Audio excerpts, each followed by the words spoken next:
Dan Campbell, the non-traditional coach of the NFL's Detroit Lions, brought a concept to the mainstream that those in higher education have tried to measure for more than a decade: grit. Grit is loosely defined by grit psychologist Angela Duckworth as a passionate perseverance towards a long-term goal, to bite down and not let go till you achieve your long-term goals. Institutions began employing grit scales in the early 2010s as a way to measure if potential students could persist and complete their educational goals. At the time, this was seen as a way to level inequitable K-12 resources and opportunities, providing greater access to students whose circumstances may not predict their abilities to successfully complete a college degree. What many have not recognized is that there is a privilege inherent in the concept of grit. Today, we're joined by professor, academic leader, and author of a 2017 article, The Privilege of Grit, Dr. Laurie Scheiner. Dr. Scheiner is a professor of higher education at Azusa Pacific University. Her 30 years of experience in higher education as a faculty member, associate academic dean, and research fellow provide a strong experiential foundation for her teaching. Her primary interests include student success and thriving in college, student satisfaction and retention, strengths-based advising, and educational practices. She possesses a PhD in community psychology from the University of Tennessee and a BA from Milligan College. Laurie, welcome. Thank you so much for joining us. How are you? I'm good, Adam, and I think I might be ready to get uncomfortable even. Oh, I like that you're ready. We love that people are willing to get uncomfortable. So we're going to talk a lot about grit and being, I always tell my students, being gritty is not what Justin Jefferson does. It's not the dance. But can you help level set what grit is and this concept of grit for our listeners who are not aware? Sure, because I think there is a lot of misunderstanding about what it is, because I think there's kind of the common everyday usage of the word, which is, that you just kind of bear down and work hard and make it happen. But Angela Duckworth is a psychologist, a researcher, a MacArthur Prize winner. She won the Genius Prize for her research in this area. And what she did is defined it as a passionate perseverance for the long haul. And so it has these two pieces to it. Part of it is that hardworking part, that perseverance. But the other piece that a lot of people miss is the passion, right? That you have something that just absorbs you, that consumes you, that you are working over and over and over again to get better and better at, or to make happen in your life. And so whether that's a sense of purpose, or whether it's something like playing the cello or becoming a world-class swimmer, Olympic swimmer, there's a passion that is part of the grit ideology, right? That I think is important. I think what else is fascinating about her work is that she initially started studying this because it puzzled her why highly intelligent people were not equally successful. That some did wonderful things with their lives, were wildly successful, and other equally intelligent, in fact, highly intelligent people with a lot of capacity did not fulfill their potential, didn't do much with their lives. So that's why she started studying this, is what makes the difference here. And I think once you understand that's why this concept was kind of invented, this combination of being a conscientious, hardworking person with having a passion in your life, was really to explain this phenomenon. And the problem is how it's been co-opted and kind of hijacked by others, particularly in the education system. Yeah. Well, and I think the contrast, because one of the things that Duckworth talks about is grit can also be trained, right? That it's a trait, it's a personality trait, but grit can be trained by focusing on areas of weakness, right? And that's what she says. Right. And this is her idea. Contrast that a little bit with Carol Dweck. Carol Dweck is the growth mindset person that is focusing on areas of strength and areas of gift and saying, you know what, I'm either winning or I'm learning, essentially, and that Hmm. every opportunity isn't a failure, it's an opportunity to learn. Contrast some of those grit concepts in those expansions and growths with Carol Dweck's work on focusing on strengths and growth mindset. Right, right. Because they have some similarities. They both at first sound alike, that you think, well, if I just work hard enough, because that idea of working, practicing, investing effort is what the two concepts have in common. And from there, it's very different. So, I think one key difference is that grit is seen as an individual character trait. And despite Duckworth's assertion that you can grow your grit, there's really not any evidence that would say that if you could become grittier and grittier if you just work on it, right? And particularly not by working on weaknesses. So I think that that's the other difference is that growth mindset is malleable. It's a quality that is very amenable to intervention. And an 8-minute video makes you aware that like, oh, my brain does work that way. And the more I practice something, the better I'm going to get. So I think, those two, they have in common those two things of practicing does make things better. But I think the other difference, as you noted, is that one is a focus on your weaknesses, and in fact, Duckworth would say over and over, hours a day, weeks, and into years, which makes me exhausted just thinking about Yes. it. Whereas with a growth mindset, it's like, this is how your brain works. Go with it. That feedback is part of the learning process. Failure is part of the learning process. Just keep trying again. Yeah. So it has a little bit different view of effort. Well, and in our work, because we're higher education people, wonks, whatever the work is, right? And we do this work, especially in areas of student success. And grit just became this in vogue thing that higher education institutions began looking at, began feeling like they could measure, Yeah. began thinking that would create equity in access, that if we looked at these measures of grit scales with students, that we would then be admitting more based on access and people's altitude rather than their aptitude. Talk a little bit about, in your experience, how have educational institutions used grit and grit scales to predict, create access to their institutions for students?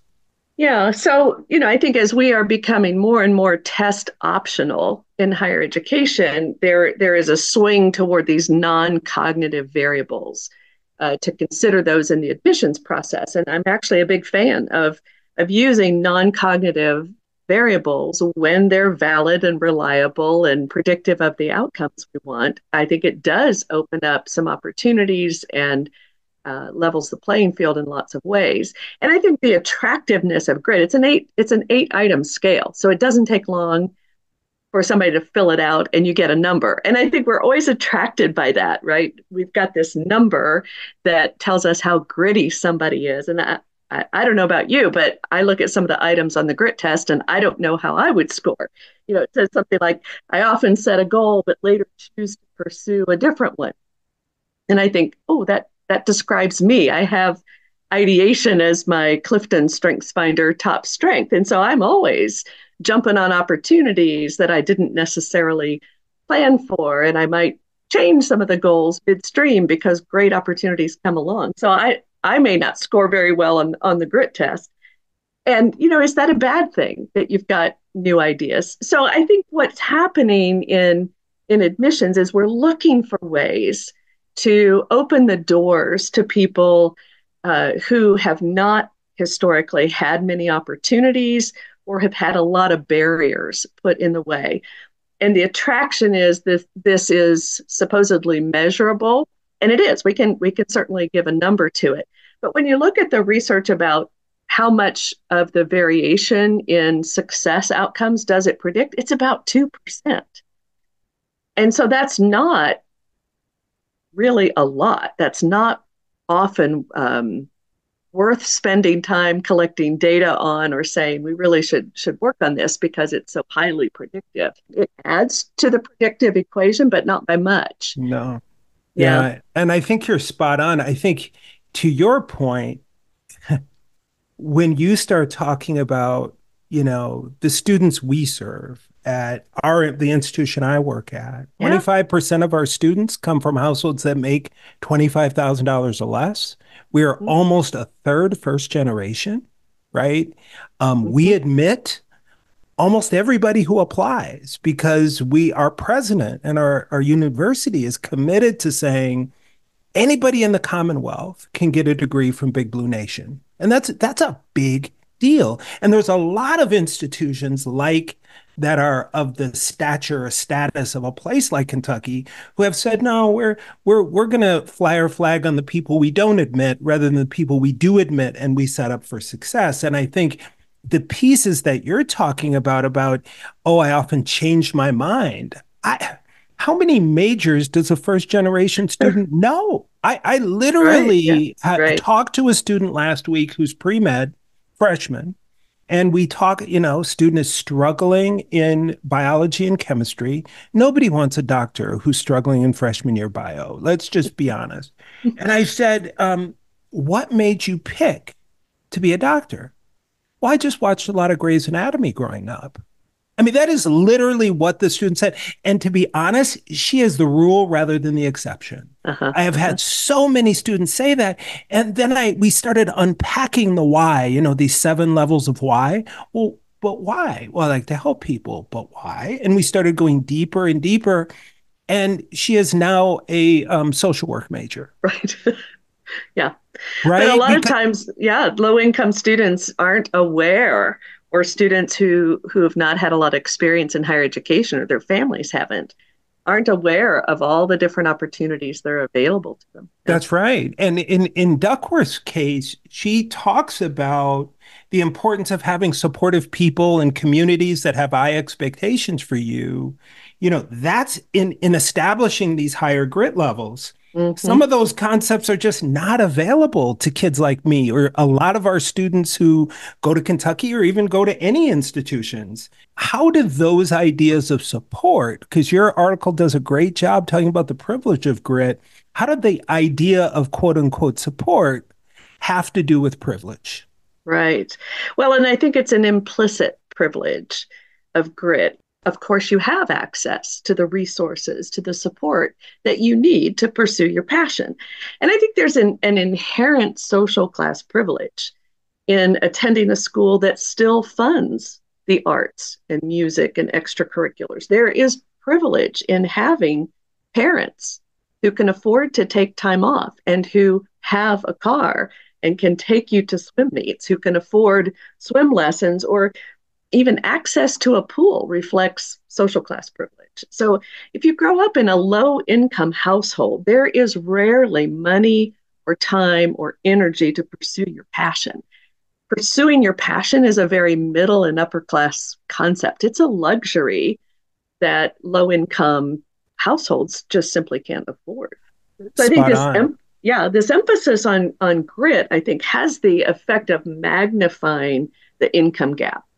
So, Adam, the income gap is already the largest it has ever been in history. And that's true as a nation, as the rich are getting richer, the poor are getting poorer, the middle class is disappearing. So, we hear about that on the national level, but you may not realize that that's happening in a magnified way in higher education. So, the odds of graduating from college are higher for a high income student who bombed the SAT than for a low income student that aced it.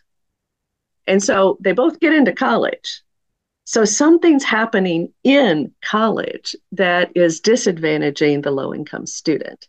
And that gap just keeps getting wider and wider. And in fact, is among the widest in the world, exists in the Yeah. United States. And I think that the hardest part is that, the educated elites, which are, to be honest, liberal white folks in many Mm-hmm. cases, that are in these spaces just don't want to hear it.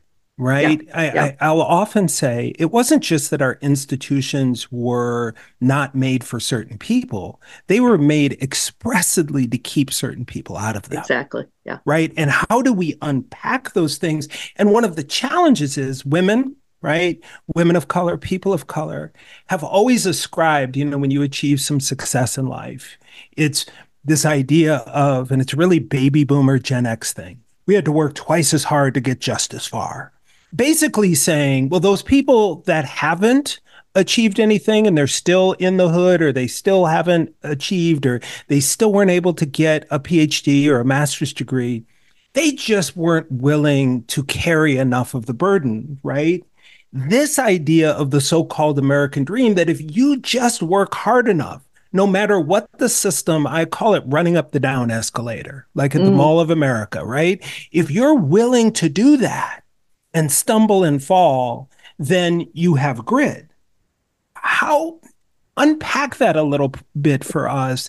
And, because in specific for people of color, women, low income folks, the reality is grit requires passion, and passion requires you to have a lighted runway, Laurie. right. And the reality for many of our first gen low income students, the runway is literally being lit as the plane's wheels are moving. Yeah. And so you can't aspire to something that you don't see. And so when you have a student who says, I want to be a doctor because of McDreamy on Grey's Anatomy, they have no idea. So that's just what you see. You have no idea. So to unpack that for us, those ideas of twice as hard for just as far, and how that flies in the face of grit. And to be honest, as a person of faith who studied to be a pastor, that's more about grace than it is grit, to be honest with you. I was a teenager in the women's movement, so that tells you how old I am. But, in the women's movement, there was a phrase that women have to work twice as hard to be seen as half as good as men. Luckily, that's not difficult. And, it was funny and kind of laugh about it. And yet it was perpetuating this idea that not only could women work harder, but we should. Like, there's no problem with that. We should work harder. And in fact, if you do work harder, then you're deserving of things. And I think that that's part of the American dream, is this idea that if I work hard enough, I can achieve anything I want. And when you trace back the roots of that, it really goes back to settler colonialism, to the conquering of indigenous peoples and acquiring their lands that happened in the Western expansion. And there was this idea that a certain kind of person was who was self-reliant and independent and would work hard, and it was kind of this conqueror mentality. And so that's been part of the mythology, this rugged individualism that we laud. And when you unpack that, it really is only for white people, and frankly, only for white men, right? And white That's cisgendered men, for that Yes, matter. exactly, Spot exactly. on. Well, I think the other piece of that is it also helps me think that when I then do achieve success, I have earned it. And we all like to feel that we deserve something, right? And so getting what you deserve is part of the American myth as well. And so if I can tell myself it's my hard work that got me that, then I can feel good about myself, and I don't have to face systemic oppression. And Right. then what I do is I can say, well, it becomes a convenient political narrative as well. Oh, it's not racism. It's that this person doesn't have grit, right? If they're just not working hard enough. And so we end up blaming the individual rather than seeing that the system has created so many barriers. Even if, and I think you're speaking my language, even if we acknowledge that it's misogyny, patriarchy, anti-blackness, anti-queer, all the things, and it's the educated folks that are doing it. One of the things that we are struggling with, and I'm sure you are at your institution, the market has changed.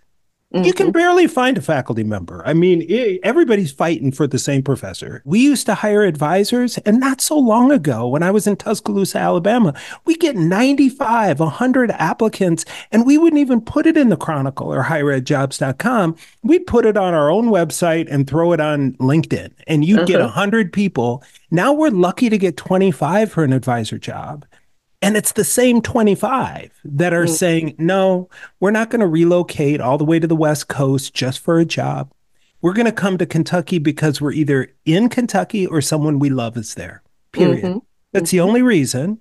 And so, what we've tried to do, and other institutions have done the same thing, is we have taken our elitism and made more and more positions. A colleague of mine at the University of Cincinnati, they have taken all of their direct student jobs and made them direct student contact staff jobs, made them bachelor's degree required.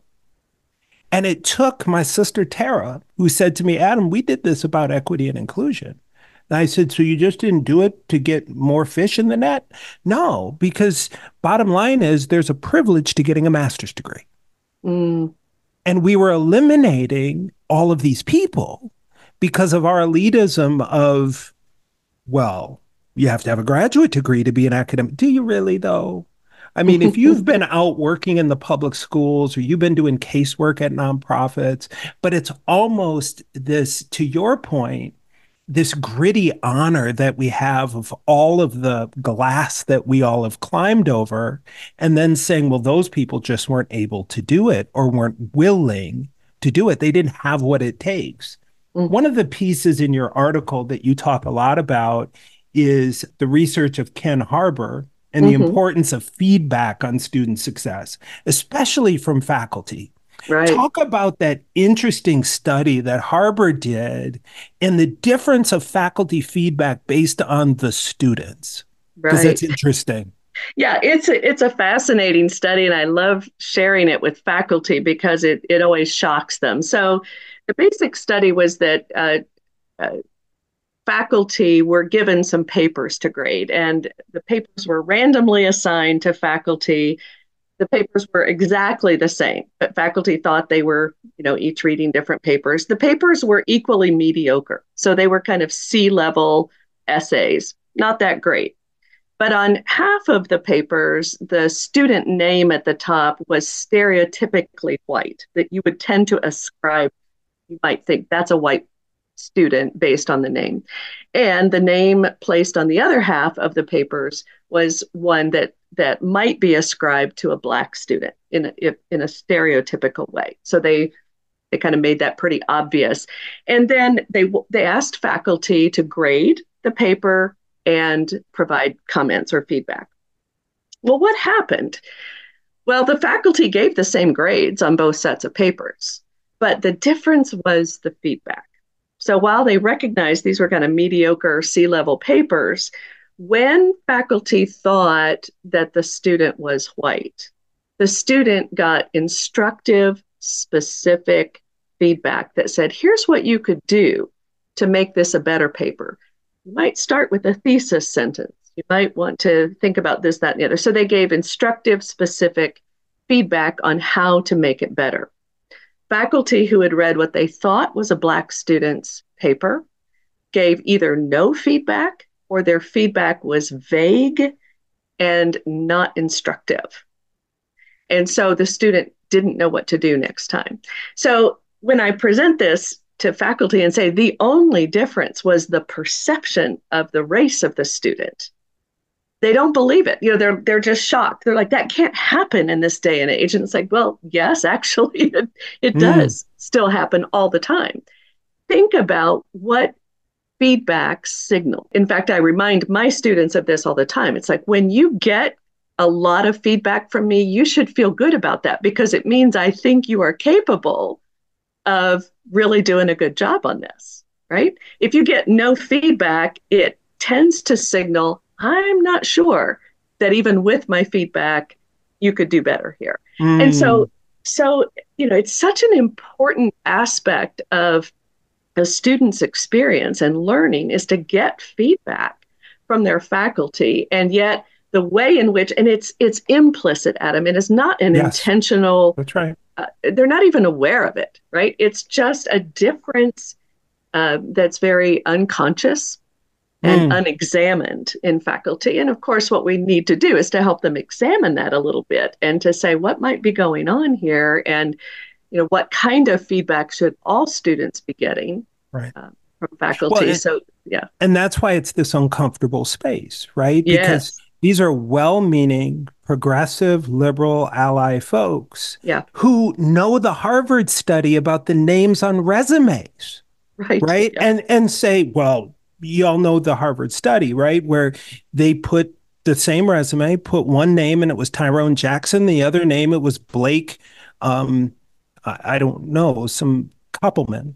And Blake Koppelman got the job every time mm-hmm, without being seen. And then they put a felony on Blake Koppelman's resume, and Blake Koppelman still got the job over Tyrone Jackson, same yeah, resume. yeah, And so the faculty know that there isn't any right, faculty right, member on the right, planet that probably doesn't know that Harvard study and understand it, but you think those biases could be applied in hiring, but then you struggle in the panacea of what is liberal education with educated folks who think and think abstractly. Well, I would, but you're a part of this world too. And we're all, to the one piece I would add to your point is that me as a first generation student, I could tell you what coaching looks like, right? Most mm, of us can, right? And so, especially now in our post war world where these students have experienced more than anything, they want to be swaddled even more.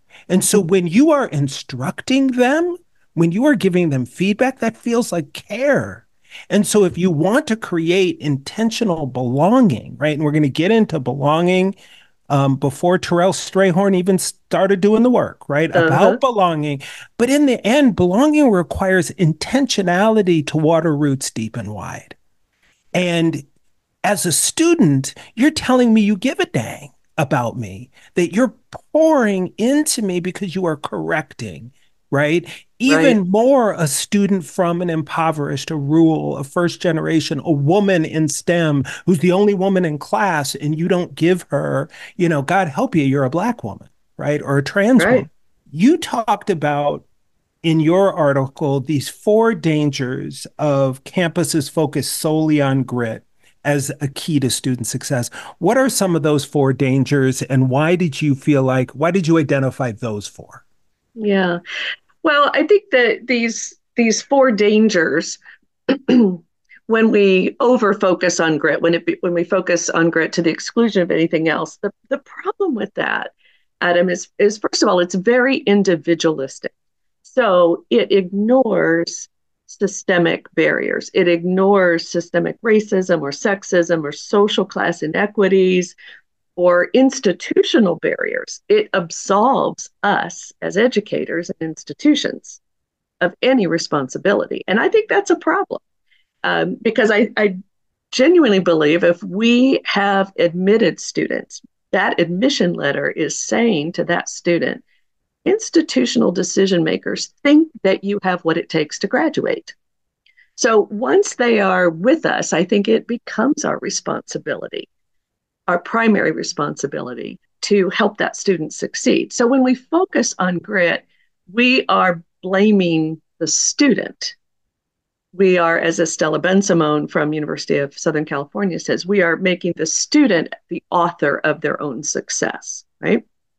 Rather than saying it's something we work on together and we are here to support you and we will take primary responsibility to create the kind of environment where you can succeed. So I think the individualism is the first danger. The second is what we've already talked about, is being deficit based, right? So it blames low achievement or a lack of success on personal shortcomings. If you were just grittier, you could be successful. Um, which again ignores the systemic barriers, and it highlights what the student isn't doing or what the student lacks. Um, and so I think Paul Gorski, who's a sociologist, talks about the grit ideology is not just deficit based. It goes a whole step further because being being deficit based blames the person, but the grit ideology acknowledges the structural and systemic barriers. So people who adopt this ideology, as you said, it's often the liberal educators, so they're very aware of the structural barriers.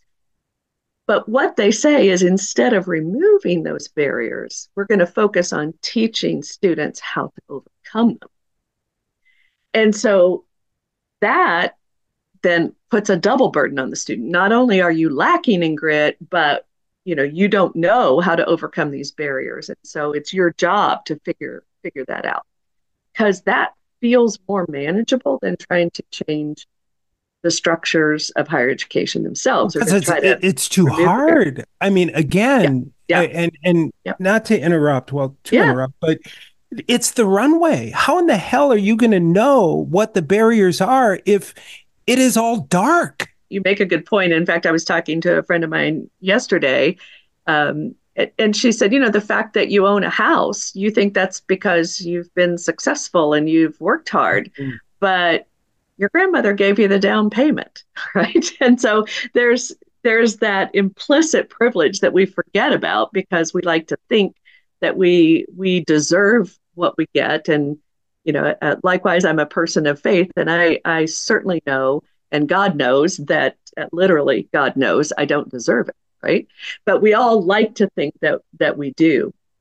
And I think with being deficit based, and what's interesting about that is that the barriers that actually get in the way of success have nothing to do with grit.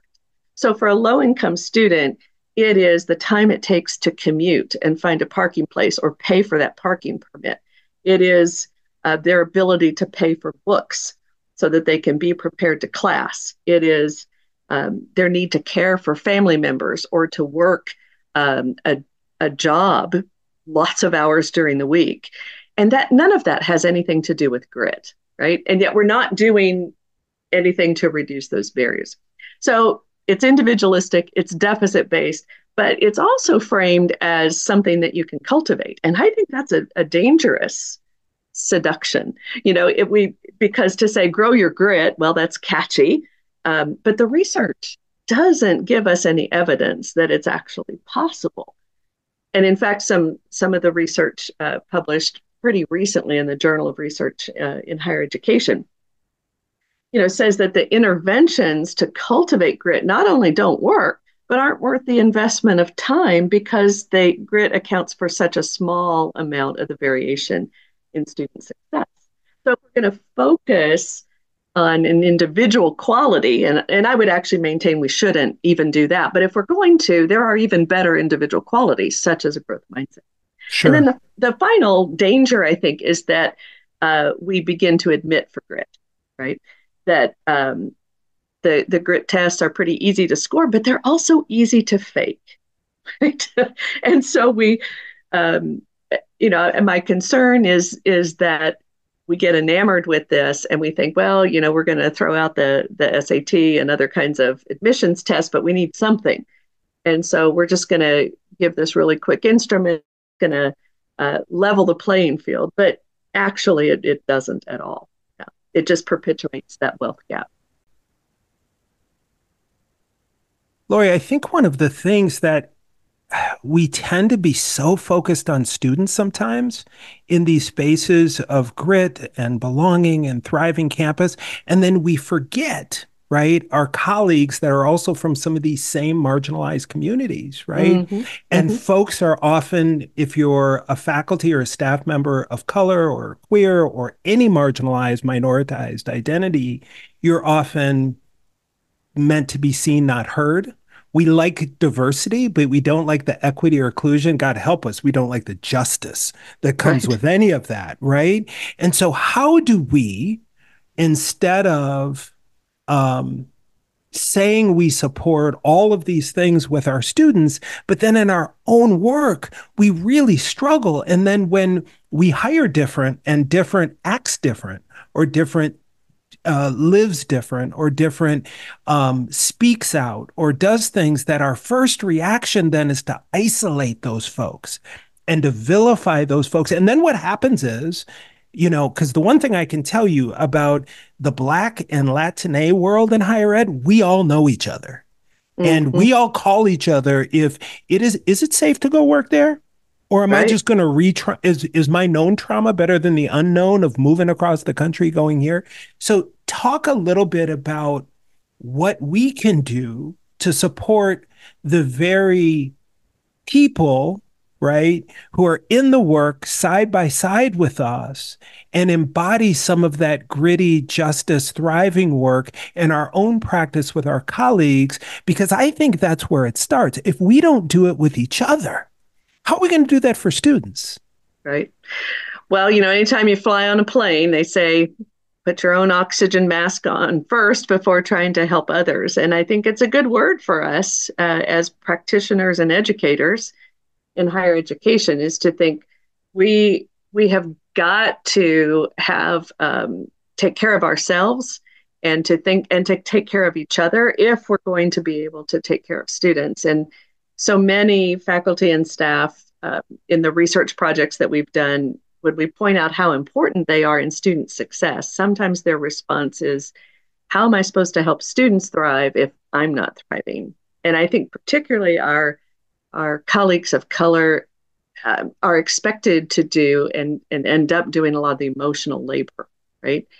And so there is that double kind of workload that's happening. So they are helping students because they are one of the few who look like those students, and so those students are justifiably wanting to spend time with them. So a lot of their time and effort, and then they're often having to explain to the white folks what's going on, and um, there's just a lot of emotional labor. And so I think that we can come alongside and to see them, to see our colleagues, and to uh, support them when we think, well, what is it that helps a person thrive?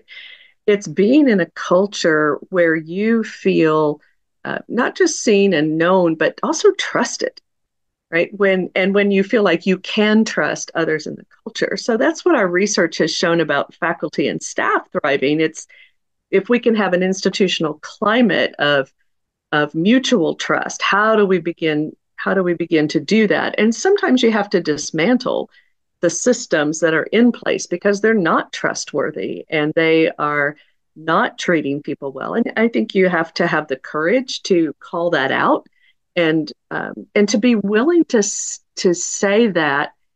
And as a white person, I have to have the courage to be able to say to my white colleagues, "Do you realize what you just did? Do you realize what just happened here?" Um, because often they are unaware of it, right? And that those are my uncomfortable moments, Adam. It is when um, I need to have those conversations with my white colleagues about what's going on Mm, that they will insist is not what's really going on. mm, So I think it is having that courage and being supportive and asking how I can come alongside in a way that's genuinely helpful to my mm. colleagues. And you cannot be an institution that is about elite student success, that isn't about elite sense of equity, inclusion, justice, and belonging for the faculty and staff. Absolutely. It's okay to ask for help. It's okay to go to a colleague of color or a colleague that's queer or a woman and say, "What am I missing? I got a blind spot here." Or Yep. when you screw up, you know what you say? "Laurie, I'm so sorry. I'm going to do better." That's right. Right?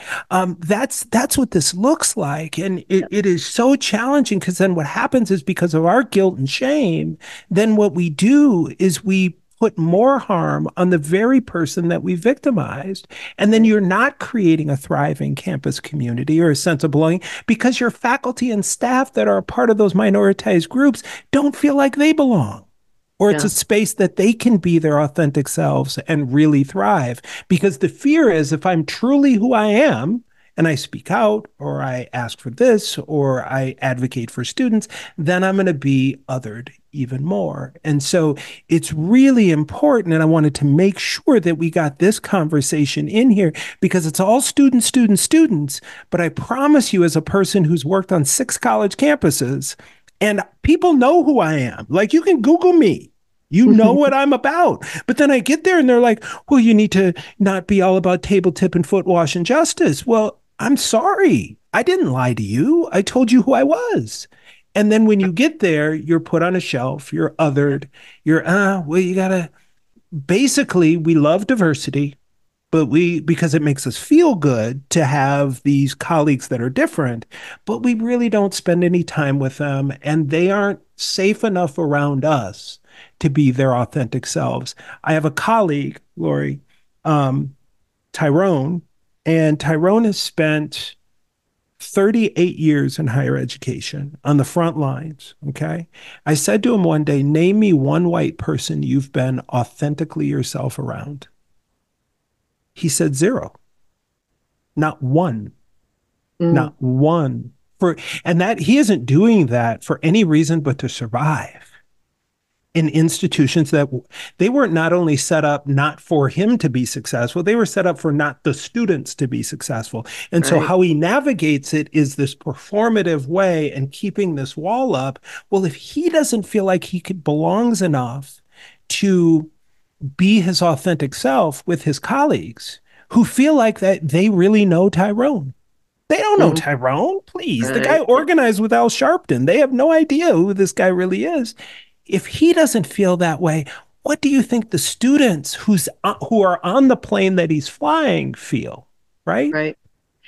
Yeah. And so I hear so many of my colleagues of color say, the institution wants my black or brown body, but they don't want the rest of me, right? They don't Yes. want the way I see the world or the way I think about things, and they certainly don't want me speaking up.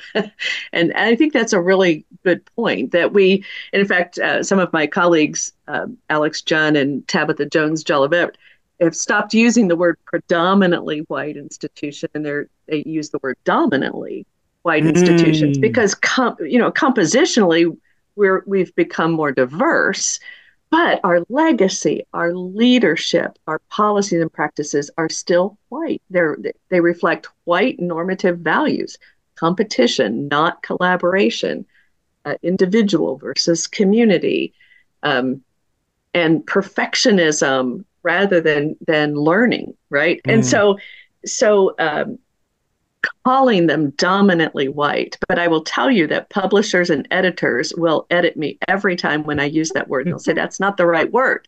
And I'll say that's the word I'm very intentionally using. And I will invariably have fights with editors or publishers uh, about the use of that. And they're like, well, you need to put a footnote or you need to explain. I'm like, I'm happy to do that. oh, when it's even harder, and just to put a bow on this, to acknowledge that I'm talking about this as a multiracial Black man. This is even harder for our Black women in these spaces. Let's Definitely. just be clear. They have, Yep. Black women have led the charge, have stood in the space when no one else was willing to do so, and Yep. to speak out and to be out and to do all of the things. So just wanted to be really transparent of who has paved the way on all these campuses and who continues to do that work. It is really, really important. One last question, because you've done a great job of teaching us, coaching us, kind of getting us through these spaces. What are some of the ways that institutions and educators can embody that same grit? You talked a little bit about that, but especially in a season where, whether you're in California or in Mississippi, right, there is an attack on our work, higher education, not just diversity, equity, inclusion, and all of the buzzwords, but there's a literal attack on what is happening on our campuses, and costs and the price is high. So, what are the things that we can do as individuals to ensure that we personally embody that grit, we hold our institutions to those standards, and that we're willing to work through the discomfort of something we all struggle with on our campuses, which is change. Mm-hmm. As I think about this, I think if we've learned anything from United States or world history, it's that attempts to ban so-called radical ideas like justice have never been successful in the long run. The moral arc of the universe does indeed bend toward justice, but that arc can be long. And so I think keeping true to um, your faith, your principles in the midst of backlash, I think it means that you become agile with this, that you stay true to that, but you find ways. If you need to go underground, you go underground with it. If you need to take a detour here and there, but you don't quit running the race. You stay at the table despite how uncomfortable you are. And back to your point about noticing, it's not just that we notice our students. I think when the powers that be know that we notice, that's when the good trouble starts, right? The noticing is part of what I think can help institutions change as well, when it becomes very obvious that we are paying attention and that we are committed no matter what the institution does. We are moving forward to treat our students in a way that shows our love for them, which is doing what is in their best interests. And I think it also means that we find ways to act in solidarity, that we look for people who are on this same train with us, and that we work together to find ways to push the institution. And I think a gritty institution is made up of people who have a passion for student success, where the institution says, despite the neoliberalism that abounds in higher education, it is our top priority is to see that our students are able to live a good life, and that while they are here with us, they are not only academically successful, but they really are thriving. They are energized by learning and coming alive to their own potential. And then faculty and staff thrive in that kind of environment as well. And that's what really energizes me, and why my own personal mission is to help create these kind of environments where not just students thrive, but so do faculty and staff. And I think that's what enables our institutions to really live into the original purpose of higher education, which is to make the kind of life that helps people really become the kind of persons that they were created to be.